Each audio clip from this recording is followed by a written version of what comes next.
Salut à toi peuple du Rhum, bienvenue sur la chaîne du bar de l'ours. L'ours c'est moi, le bar il est derrière. Et aujourd'hui on est pour un épisode de Blabla Rhum, on est avec Mickaël. Bonjour Mickaël. Bonjour. Bienvenue sur la chaîne. Et puis écoute, on va commencer. Alors, Mickaël m'a envoyé des petits samples que vous voyez ici présents. Donc j'ai pu un petit peu goûter la gamme. Je peux vous dire qu'il y a des trucs très sympas. J'ai vraiment aimé la deuxième sortie, je crois le 10 ans. Attends, il était là. C'est le 10 ans, c'est le 2012. Pour l'instant, je crois que c'est mon préféré de ce que j'ai goûté. D'accord. Et est-ce que tu peux du coup te présenter un petit peu pour les gens qui ne te connaîtraient pas, déjà toi, la personne, et puis après on parlera un petit peu du coup de la marque que tu as créée, des embouteillages que tu as fait, et puis voilà. Eh ben, ok, feu. Alors moi, effectivement, peu de gens me connaissent encore pour l'instant, un peu plus en Guadeloupe, un peu moins ici en métropole. Mickaël Portas, donc du coup, j'ai 42 ans, alsacien d'origine, guadeloupéen d'adoption, enfin j'espère, et donc jeune retraité, parce que mon métier premier, et j'ai la chance en fait de pouvoir tout faire ou vivre de mes passions, et mon métier premier étant pilote d'hélicoptère, donc de voler. J'ai fait une vingtaine d'années pour l'armée, puis pour la gendarmerie. C'est ce qui m'a emmené en Guadeloupe, on y reviendra. Et au retour, comme ils m'ont dit d'entrer, il a fallu faire un choix et j'ai décidé de prendre la retraite militaire, on va dire, étatique, et puis continuer à voler, puisque c'est une passion aussi, dans le civil cette fois-ci. Mais ça me laisse un peu de temps du coup aussi pour le rhum, puisque c'est un peu pour ça qu'on est là aussi. Donc du coup, effectivement, moi le rhum, j'y suis arrivé vraiment sur le tard, puisque j'ai déménagé le 1er août 2018 en Guadeloupe avec ma petite famille. Mais avant, pour moi, le rhum, j'ai un peu honte de le dire, mais ça se résumait à Negrita qu'on faisait avec les pâtisseries, quoi. Donc okay. Du coup, effectivement, je pars de très loin. Hein. Et en arrivant en Guadeloupe, ça m'a permis du coup de découvrir vraiment ce nectar et surtout découvrir une chose essentielle, c'est que là-bas le rhum il rime pas avec pâtisserie, mais il rime avec partage, et ça me parlait beaucoup. Donc du coup j'ai pu rencontrer plein de monde, plein de gens très intéressants, et faire la connaissance notamment de gens qui sont dans le Club Rhum Guadeloupe. Puisque, on leur fait un petit clin d'œil. Ouais, on leur fait un clin d'œil, et je veux vraiment d'ailleurs les remercier, leur rendre hommage, en profiter justement, parce qu'ils se donnent vraiment du mal pour faire un super club, et j'ai pu rencontrer des gens experts qui connaissent vraiment très bien leur sujet, on va dire, mais qui se mettent quand même à la place ou se mettent quand même au niveau de l'ab initio que moi j'étais à l'époque, pour partager et puis et faire découvrir des choses, quoi. Donc ça c'était pour moi très précieux. Et voilà, après donc ils m'ont donné un peu le virus du rhum. J'ai attrapé là-bas, depuis je l'ai pas perdu. Je crois que c'est à vie maintenant. Et, tu le quittes plus après. On a du mal à perdre ça. Et donc du coup, j'ai comme souvent quand j'aime quelque chose, j'aime le faire à fond également. J'ai eu la chance après de créer une première bouteille. Donc comme je disais tout à l'heure, je travaillais pour la gendarmerie, donc en Guadeloupe, et j'étais responsable aussi de l'association de l'unité justement. Et puis donc du coup créer une première bouteille pour l'association Guadag, elle s'appelait, donc l'association de véhicules en gendarmerie. Et j'ai adoré toute la création, l'histoire du packaging, de créer quelque chose dès le départ. Et surtout, ça m'a permis de rencontrer encore d'autres gens dans le milieu du coup professionnel, Et ça, c'était vraiment très enrichissant, surtout, je pense au maître de chai de Biel, puisque c'est avec eux que j'ai travaillé au départ, là, donc Jacques Laran, qui est, je pense, très certainement une de mes meilleures rencontres dans le monde du rhum. Et oui, ça a tout de suite matché, on s'entend bien. Et j'ai beaucoup appris aussi par lui, quoi. Voilà. Ok. Et donc la première bouteille, c'était le 9 ans 2012, c'est ça? Avec l'hélico de la gendarmerie sur la boîte. Donc c'était celui-là. Hein. Donc voilà, donc c'était une toute première. Je voulais faire quelque chose de bien et donc du coup à l'époque moi ce que je préférais, enfin le rhum que je préférais c'était Biel. Bon, c'est toujours encore le cas maintenant. Mais ça c'est pareil, je crois que ça change pas. Bon, ça c'est difficile, hein, mais j'en goûte pas. Mais bon, voilà, ça reste du high level. Donc du coup, j'ai pris ma plume, j'ai fait un mail à Jérôme Thierry, le patron de Biel, et je lui ai proposé du coup mon projet pour l'association des hélicos. Il était fanat et voilà. Donc j'ai pris le bateau, je suis allé à Marie-Galante et découvert les chais et puis ce qu'ils faisaient. Donc là, on a fait effectivement un 9 ans brut de fût dans la pure tradition de ce que fait Biel, un fût de Bourbon. Et voilà. Ça a tellement bien marché qu'en 24 heures, j'avais les 200 bouteilles étaient vendues. Donc du coup, c'était plutôt une belle réussite qui m'a donné envie de continuer. Surtout que l'année d'après, c'était les 60 ans de la section aérienne. Donc là, il fallait faire quelque chose, il fallait marquer le coup, quoi, comme on dit.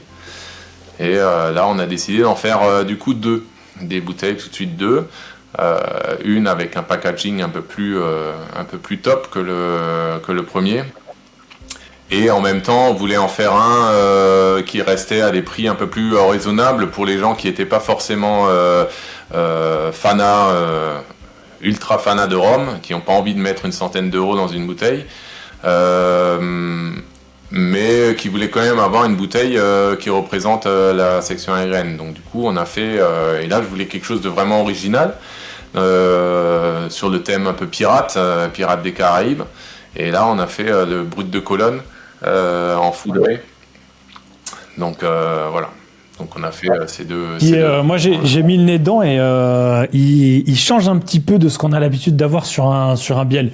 En l'ayant juste comme ça au nez là, il y a des marqueurs, mais t'as un espèce de truc un petit peu plus fort, un peu plus aérien, un peu plus levure, je trouve, qui amène des trucs un petit peu différents de ce qu'on a l'habitude sur ce. On n'a pas le côté, tu sais, très doux, meringué, citronné, comme ça. Oui, c'est sûr. Après, bon, les 74 degrés doivent jouer également. Biel en sort pas beaucoup des bruts de Colonne. Donc, et en plus, foudré, je crois que c'est à peu près le seul qui existe. Donc du coup, effectivement, l'idée c'était toujours de faire quelque chose d'original, en fait, de pas reproduire quelque chose qui existe déjà et changer juste une étiquette, mais vraiment faire un produit particulier, quoi. Moi, je te dis, hein, du coup, celui que vous avez sorti, donc le deuxième, le 2012, mais le 10 ans, franchement, je crois que c'est mon préféré de ce que j'ai goûté. Franchement, j'ai trouvé topissime. Celui-là, c'est ça. Alors, attends, la caméra, elle s'est pas mise à jour. Ouais, c'est ça, exact. Celui-là, ouais. C'est ça, ouais. Donc celui-là, oui, c'est celui qu'on avait fait pour les 60 ans. Alors, tu vois, moi, je te rejoins pas, et c'est parfait, comme ça, les goûts sont partout. Moi, mon préféré, ça reste le premier, le 9 ans. Pourquoi ? Parce que moi, il y a juste ce petit côté Xérès, puisque c'est un ancien fût de Xérès, le deuxième, là, qui moi, m'apporte une amertume que j'aime moins, enfin voilà. Après, je l'aime beaucoup, hein. Ça reste parmi mes préférés, évidemment. Ouais, donc du coup, tu nous as parlé de celle-ci, et là, la dernière que tu as sortie, du coup, c'est un 2015, c'est un 8 ans, c'est ça ? Alors celui-là, c'est celui qu'on a réalisé avec Caribbean Rome, ouais. Donc là, c'est toute une autre histoire du coup. Et effectivement, c'est un 8 ans, 2015. C'est celui-là, là. Yes. Joli packaging aussi. Ouais, on a essayé de faire. Donc ça, le packaging, on l'a réalisé en collaboration avec une entreprise. J'en profite justement, un ami d'ailleurs, un grand ami aussi en Guadeloupe, qui est Citron Mer, enfin qui est Loïc plutôt, donc le patron de Citron Mer. Ok, d'accord. Et ils nous ont beaucoup aidés parce que sur les premières réalisations, en fait, ils ont été nos mécènes et ils ont réalisé entièrement le packaging sur les premières de la SAC, quoi. Et donc du coup, on a continué avec eux également avec Caribia, quoi. Ouais. Donc effectivement, un beau packaging. Ok, Dac. Et donc Caribia, c'est la marque que tu as créée maintenant et avec lequel tu sors du coup des embouteillages. C'est ça. Alors, en fait, quand j'ai fait les bouteilles avec la SAG en tant que association là, à but non lucratif, il y a eu toujours cette petite envie d'aller un peu plus loin et puis de se dire aussi, à un moment, en gendarmerie, on sait que il va falloir rentrer en métropole. J'aimerais bien continuer quand même. Et c'est vraiment posé la question, ou c'était vraiment un rêve dès le départ de monter ma boîte et de continuer ça un peu plus de façon un peu plus professionnelle aussi. Et un jour, je l'ai partagé à l'un de mes meilleurs amis en Guadeloupe, Régis justement, et qui me dit que lui, ça fait 15 ans qu'il est là, et quand il est arrivé, sa première réaction c'était je vais acheter une distillerie. Bon, c'était pas trop le projet. Donc du coup, il m'a dit, mais si toi tu veux te lancer là-dedans, l'embouteillage, moi ça me plairait bien, j'aimerais bien qu'on s'associe, quoi. Un peu de réflexion, puis finalement c'était une évidence, parce qu'il avait toutes les qualités là où moi je pêchais, on va dire, un peu. Où j'avais pas d'expérience. Moi, je savais embouteiller. J'en avais fait quelques-unes. Je connaissais un peu le rhum au bout de 5 ans. Enfin, au bout de 5 ans. Quelques relations. Et puis, par contre, tout ce qui était administratif, création de société, j'avais jamais fait, quoi. Et lui, il est expert immobilier. Donc, du coup, ça fait 20 ans que il fait que ça.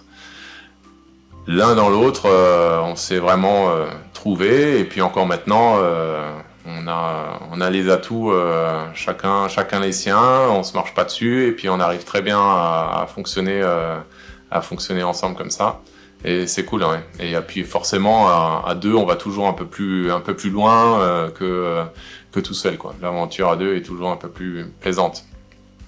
Donc je suis très content de m'être associé avec Régis, du coup. D'autant plus que on est rentré en métropole un peu prématurément là. J'aurais dû au départ rester 1 an de plus, mais bon, les choses étant comme ça, on est rentré. Ça me permet, ça m'ouvre d'autres perspectives dont on parlera certainement tout à l'heure. Mais voilà, donc du coup on a créé Caribia, une nouvelle société d'embouteillage indépendant en 2023. On aime bien se définir plus comme des sélectionneurs de produits de qualité et d'exception. Parce que pour l'instant, c'est plutôt notre créneau, c'est plutôt ce que j'ai fait jusqu'à présent, c'est plutôt sélectionner des produits qui n'existent pas sur le marché, des fûts qui n'existent pas, un peu comme a fait Luca Gargano au départ de Vélier, quoi. Donc ok, d'accord. après plein de projets en fait pour Caribia, mais pour l'instant c'est encore une très jeune société, une très petite. Oui, c'est tout nouveau finalement en fait que vous venez de le créer. Ok, D'accord. Et bah du coup la question c'est effectivement quels sont les projets, quel est le futur? Est-ce que tu as déjà des cuvées en tête? Est-ce que tu en as déjà qui sont en préparation? Est-ce que je crois que tu m'as envoyé un message la dernière fois où tu étais en train de travailler du graphisme un peu ou quelque chose comme ça pour une étiquette, c'est ça? Ouais, c'est ça. Donc effectivement, j'ai plein d'idées en tête, j'en ai même des fois trop, alors il faut me freiner un peu. Mais ça va un peu dans tous les sens, faut mais cadrer. voilà, il faut cadrer, il faut savoir. Donc, c'est encore une fois l'avantage d'avoir un associé, de pas être tout seul en fait. Mais oui, plein de projets. Pour l'instant, on termine donc la bouteille origine. On est sur la fin des ventes là. Il doit nous en rester un peu moins d'une centaine de bouteilles. Si les gens veulent l'acheter, ils peuvent l'acheter en ligne ou oui, c'est comment? ils peuvent la commander sur le site de Caribia. Pour l'instant, on peut pas encore payer ou acheter sur le site, mais ça va venir très rapidement pour les prochaines. Ok, d'accord. Voilà, ouais. Donc ça c'est donc on termine l'origine et puis et on est en train de préparer activement la prochaine cuvée qui sortira à la fin de l'année pour les fêtes. Normalement au mois de novembre ça devrait être bon. Qui s'appelle donc Artiste et qui vise à mettre en avant les artistes locaux. Voilà. Donc celle-là, la toute première, elle est packagée en fait, elle est dessinée par un artiste qu'on aime beaucoup, qui est un ami d'ailleurs, Yessou Dini, il s'appelle, donc guadeloupéen, c'est un graffeur plutôt, enfin très connu en Guadeloupe. Il fait des grandes fresques en fait sur les murs en Guadeloupe, mais aussi aux Antilles, à l'international. Ouais. Donc dans le milieu, il est plutôt connu. D'ailleurs, c'est lui qui a fait ce tableau. C'est ce que je disais parce que le tableau me disait rapprochait un petit peu de l'étiquette que tu m'avais montré en photo où ça me parlait un petit peu le style. Ouais, c'est ça, c'est le même style. C'est pas celui-là qui sera sur la photo, mais ouais, il nous a fait un super tableau où on voulait représenter un peu les coupeurs de canne aussi. Et donc il nous a fait un portrait de coupeur de canne qui sera donc l'effigie de cette nouvelle bouteille. Et pour l'instant, oui, on fonctionne en termes de cuvée, en tout cas pour ces deux premières, puisque la première c'était donc la cuvée hélico, et on a décidé de faire donc 3 batchs sur celui-là pour retracer grosso modo l'histoire de l'hélicoptère. Donc là, je voulais en fait avoir une continuité sur ce que je faisais avant, surtout que les gens attendaient maintenant à force, ils attendaient tous les ans la sortie de la cuvée hélico, ça s'appelait sur les groupes, puisque la section aérienne de la gendarmerie c'était un peu trop long, donc ils appelaient ça cuvée hélico. Donc les gens attendaient la suite. Étant plus dans l'association, je pouvais pas trop non plus continuer sur le même les mêmes effigies, et donc j'ai continué un peu sur le même thème. Et on a retracé donc l'origine, donc c'est la roue de Léonard de Vinci pour l'origine de l'hélicoptère. Et on va faire ainsi de suite l'année prochaine les hélicos contemporains, et puis après les hélicos futuristes, forcément. Et super.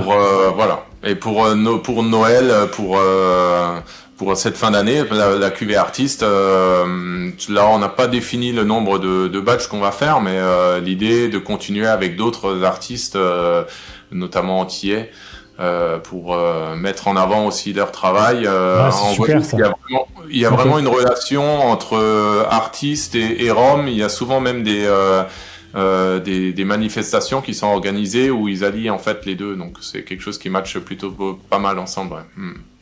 Ok, super. J'aime beaucoup le principe, c'est très cool de faire comme ça. Okay. Et après, d'autres projets, évidemment. Mais bon, après, il faut pas trop dévoiler non plus. Mais non, il y a plein d'idées. On aimerait forcément faire aussi des blends, des finishes nous-mêmes, des créations par nous-mêmes. Forcément, c'est le projet. Ouais. Mais comme on est pour l'instant qu'au début, on a dit tout à l'heure, au début de l'aventure, une chose après l'autre.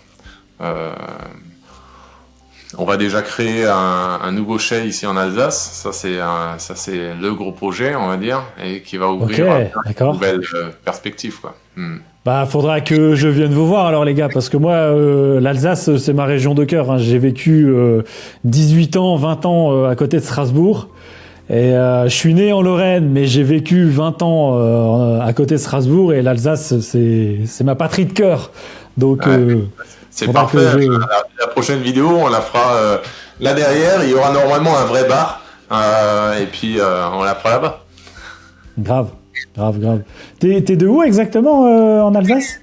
Au nord de Haguenau. Un nom imprononçable. Okay. Si à la fin de la vidéo tu arrives à redonner le nom en entier, je t'offre un sample. C'est Oberdorf. Attends, j'ai pas entendu. Oberdorf Sparpach. Ok, Oberdorf Sparpach. Ok. Ouais, presque. Ça marche. Ouais, c'est à côté de Wörth, Reichshofen, Lembar, dans ce secteur-là. Ouais.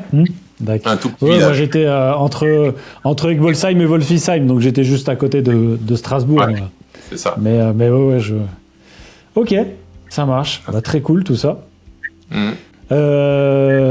C'est bien, moi ça me fait plaisir parce que tu vois, j'ai découvert il y a un mois là pour les gens qui suivent la chaîne les chais Saint-Éloi 88. Je sais pas si t'as vu ou pas un petit peu la vidéo, si t'as entendu quelques échos là-dessus ou pas. Ouais, j'ai entendu, j'ai vu. Ouais. Et donc j'ai découvert le boulot de Dominique Honoré complètement avec 9000 fûts dans les Vosges, dans un truc complètement extraordinaire. Et moi je suis tellement content qu'on ait ce genre de personnes et de savoir et de partage qui se mettent chez nous, dans nos régions, en France métropolitaine. Alors évidemment qu'on va pas faire pousser de la canne à sucre. Il y a Ferroni, ailleurs, où ils ont fait des trucs, voilà, et bon, il y a des débuts, il y a des trucs et tout. Il y a un peu plus de soleil, un peu plus longtemps. Voilà. Mais en tout cas, tu vois, c'est vraiment qu'on ait cette culture, parce que c'est vrai qu'on a quand même une culture de la barrique en France qui est quand même extraordinaire. On a une culture sur tout ce qui est vin, tout ce qui est champagne, tout ce qui est eau de vie qui est extraordinaire. Combiner tout ça, ces métiers d'artisanat, de faire des fûts, de faire des chais, de travailler le bois, nos bois locaux chez nous, de travailler des essences qu'on connaît et tout, je trouve ça super. Donc en plus, si vous commencez à vous y mettre aussi, même à votre petite échelle, tu vois, bah je trouve ça trop cool, c'est trop bien de pouvoir avoir et puis de pouvoir vivre le début, quoi. L'expérience, j'adore ça, moi. Donc il y a plein de choses à faire ici en Alsace et puis voilà. Donc c'était un peu une déception de devoir rentrer de la Guadeloupe en Alsace. Enfin au début c'était un petit voilà. Mais bon, je trouve le côté positif assez rapidement en général et puis là ça m'ouvre plein de nouvelles perspectives. Des expériences qu'on peut faire. Je pense notamment à ce que déjà fait Gargano en son temps, essayer de faire un mélange entre un vieillissement tropical et un vieillissement continental, voir un peu les différences du même produit. C'est enfin plein de choses qu'on va pouvoir faire dans ce sens-là ou avec des produits justement alsaciens. Puisque c'est un peu ma patrie de cœur quand même si la Guadeloupe a pris une grosse place maintenant, mais je suis quand même originaire d'Alsace. Si on parle un petit peu après de toi en tant que consommateur de rhum, c'est intéressant parce que tu dis que pour toi au départ il y a encore 5-6 ans c'était même 2018, donc attends, on est quoi, 4, 5, 6, 8, 6 ans 6, 7, même 8 ans, ça commence à faire un petit peu. C'était plus un petit peu le Negrita et tout. Et c'est vrai que c'est intéressant parce que moi, par exemple, j'ai grandi dans un milieu où mon papa buvait du rhum blanc agricole martiniquais. Il en avait toujours à la maison, donc j'ai connu ce produit-là depuis toujours. Mais à côté, j'avais mon parrain qui lui buvait du Zacapa très très souvent, donc qui avait aussi ces deux trucs que je connaissais. Donc moi, j'ai eu, on va dire, quand je me suis intéressé vraiment au monde du rhum, je connaissais déjà un petit peu. Mais c'est vrai qu'on a des gens qui connaissent pas du tout le monde du rhum quand tu arrives dedans. Et c'est un milieu qui est en explosion depuis 5 ans, qui tous les jours, toutes les semaines, tous les mois, qui s'agrandit, que ce soit du rhum vieux, du rhum blanc, que ce soit tous les bruts de Cologne, que ce soit du côté de chez nous, que ce soit des embouteilleurs indépendants, que ce soit du rhum arrangé, que ce soit des liqueurs. Enfin, il y a plein de choses. C'est assez incroyable. Il y a des sommets du rhum, il y a des salons, il y a plein de trucs qui se font de plus en plus. Même il y a qu'à aller dans un Cora ou dans dans un Leclerc, hein, maintenant, tu as des rayons, des fois, tu as 50, 60, 70 références de rhum dans une GMS, quoi. Avant, il n'y avait pas, quoi, ça. Ouais. Et moi, du coup, c'est ce qui m'a vraiment surpris quand je suis rentré en Guadeloupe. Après, on m'avait dit l'engouement du rhum, tout ça, j'étais au courant. Mais bon, après, moi, je suis parti d'ici, je suis allé en Guadeloupe. Et là-bas, forcément, c'est de la boisson. Il n'y a pas un repas sans un rhum. Donc, tout le monde boit du rhum, tout le monde connaît. Donc l'engouement était plus naturel en fait, c'était plus social. Oui, c'est inscrit socialement et culturellement, c'est inscrit de toute façon dans la. C'est ça. Après, quand je suis revenu cet été en Alsace, là, je suis retourné dans mon supermarché, petit supermarché à Wörth, là, et j'ai découvert un rayon où il y a plein de rhum en fait. Alors qu'il y a 5 ans, je suis parti, il y avait Old Nick, Negrita, et puis je pense que ça devait s'arrêter à peu près là, quoi. Et c'est là que je me suis dit, peut-être un Saint-James qui traînait, et puis c'est tout, quoi. Ouais, c'est ça. Donc là, je me suis dit, ah ouais, il y a quand même l'engouement, là, on le voit vraiment concrètement, les gens commencent à apprécier vraiment ce produit, enfin, ça fait maintenant quelques années quand même déjà. Et je me suis dit, ouais, il y a vraiment quelque chose à faire, et puis finalement, je trouve ça bien, moi. Je trouve ça plutôt pas mal parce que ça pousse aussi après les distilleries et puis même les embouteilleurs indépendants que nous sommes à sortir vraiment des produits de qualité. Je trouve qu'on augmente en fait la qualité du rhum par rapport à ce que c'était avant, même si j'ai moins connu. Mais ça permet aussi de faire pas mal d'expériences en fait, puisque il y a de plus en plus de monde, ça crée des expériences un peu originales. Je pense aux frères Ritchie, leur rhum dans la taverne là, ou le rhum immergé à Saint-Malo. Donc ça, ouais, c'est des expériences. Après, c'est toujours la question jusqu'où peut-on aller sans dénaturer un peu le produit. J'aime bien aussi rester un peu vraiment sur les fondamentaux, quoi. Ouais. Ok. Ouais, oui. Bah, c'était ma question, c'était aussi de toi en tant que consommateur, tu vois, quelles sont les évolutions qui te marquent aujourd'hui dans le milieu du rhum, et tu as un petit peu répondu là en disant effectivement c'est vrai que déjà rien que dans le supermarché on se rend compte que finalement il y a pléthore de bouteilles et il y a autant des bouteilles pour des gens qui veulent des trucs pas forcément très chers, la qualité intéresse pas trop, mais autant tu trouves des trucs comme tu dis qualitatifs, des produits qualitatifs, parce qu'il y a aussi cette culture de apprendre à après on est un pays où on a l'habitude de bien boire entre guillemets, c'est-à-dire que on connaît les eaux de vie, on a le vin, donc on a cette culture aussi de la dégustation qui est pas forcément partout pareil, et c'est vrai que je pense que ça aide aussi à avoir justement ces produits de qualité. Oui, c'est sûr. Après, ouais, et puis dans le rhum, on peut, en fait, c'est une tellement grande palette qu'on peut aller un peu dans tous les sens. C'est des choses que j'avais pas trouvées, on va dire, dans le schnapps qu'on connaît ici en Alsace. Où c'est le fruit, on cherche à retrouver le goût du fruit et puis voilà quoi. Est-ce qu'il y aurait quelque chose qu'on n'aurait pas passé ou que tu voulais dire? Ouais, moi c'était aussi important, et puis tu me donnes l'occasion au travers de tes abonnés de remercier pas mal de gens qui m'ont aidé à réaliser en fait ce rêve, puisque au départ c'est vraiment un rêve, c'est vraiment une passion. Et encore une fois, je pense à Jacques Laran surtout, Jérôme Thierry aussi, qui nous a fait confiance dès le départ, donc Biel.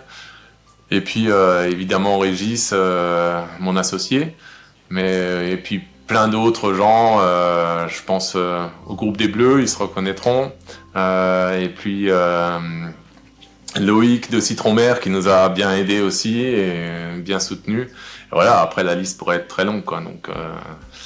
Okay. C'est bien. Après, moi, c'est vraiment, c'est vrai que on n'a pas parlé du nom Caribia. Après, c'est vrai qu'il y a beaucoup de gens qui me demandent d'où ça vient, Caribia. Ouais. Pourquoi le nom Caribia? On a pas mal cherché au départ. On voulait vraiment trouver un nom qui représente à la fois notre attachement à la Guadeloupe, aux Caraïbes, aux Antilles. Puisque tous les deux, Régis est alsacien aussi d'ailleurs, donc on est tous les deux alsaciens, intégrés en Guadeloupe, et donc on voulait mettre en avant cette patrie qui nous a accueillis. On a trouvé vraiment notre vie là-bas. Et mettre aussi en avant ce côté de partage qui pour moi est vraiment important dans le rhum. Et effectivement, Caribia, c'est un nom indonésien, donc de Papouasie-Nouvelle-Guinée, donc l'origine de la canne à sucre. Et en indonésien, Caribia, ça veut dire Caraïbes. Ça, tout le monde arrive à le comprendre. Mais là-bas, ils ont aussi, ils ont une centaine de langues en fait qui parlent. Ils parlent aussi le Swahili. Et en cette langue-là, Caribia, ça veut dire proche d'eux. Et donc on aimait bien cette dualité en fait des Caraïbes et en même temps proche d'eux. Et si je devais donner moi un nom à la Guadeloupe ou aux Antilles pour définir la Guadeloupe, et ce serait vraiment le partage, parce que c'est vraiment ça que j'ai découvert là-bas, au travers du rhum notamment, quoi. Donc voilà, c'est de là qu'est venu le nom, et c'est vraiment un point qui est important pour moi, pour nous aussi. Pour la marque maintenant, voilà, après la marque c'est vraiment un produit de passion. On a tous les deux nos métiers à côté, donc on fait pas ça pour avoir besoin de subvenir à la famille. C'est vraiment c'est pour ça qu'on peut prendre notre temps, construire les choses bien et faire vraiment que des choses qui nous plaisent et qu'on a envie de partager, voilà, justement. Est-ce que tu aurais une anecdote ou un détail ou une histoire ou quelque chose que tu aurais envie de partager avec les 10 000 abonnés de la chaîne, tu vois, pour terminer un petit peu cette entrevue? Ouais, alors une anecdote, il n'y en a pas tant que ça. Il y en a beaucoup? Non, il n'y en a pas beaucoup. La carrière de Caribia Rhum est plutôt petite, quoi. Donc, mais bon, après, il y a forcément des moments qui me marquent particulièrement. Je pense la première fois où je suis allé chez Biel justement pour découvrir pour choisir le fût qu'on voulait pour la toute première bouteille de la SAG, où j'ai rencontré justement Jacques Laran, Jérôme Thierry. On est allé dans le Chai du Paradis et où ils m'ont fait goûter notamment le 19 ans d'âge qu'ils avaient à l'époque, qui depuis a été commercialisé par un confrère. Mais voilà, j'ai eu la chance du coup de goûter ce produit qui était vraiment d'exception, et puis le dernier, le 17 ans d'âge aussi, qui est vraiment bien, quoi. Donc c'est vraiment des moments particuliers qu'il faut vivre pour les comprendre, et puis voilà, partager en fait. Encore une fois, partager. Ça marche, ok, super. Ça sera le mot de la fin, partager. Et qui voilà. Résume bien l'aventure que tu es en train de lancer, de vivre avec Régis. Super. Donc, merci à toi, Peuple du Rhum, d'avoir visionné la vidéo. N'hésite pas, comme d'habitude, à partager, liker, commenter, mettre la petite cloche. On dit merci à Mickaël d'avoir été avec nous aujourd'hui. Et puis, comme d'habitude, n'oubliez pas plus haut que le rhum. Et pas plus haut que le biel, surtout, j'ai l'impression, avec toi. Exactement, ouais.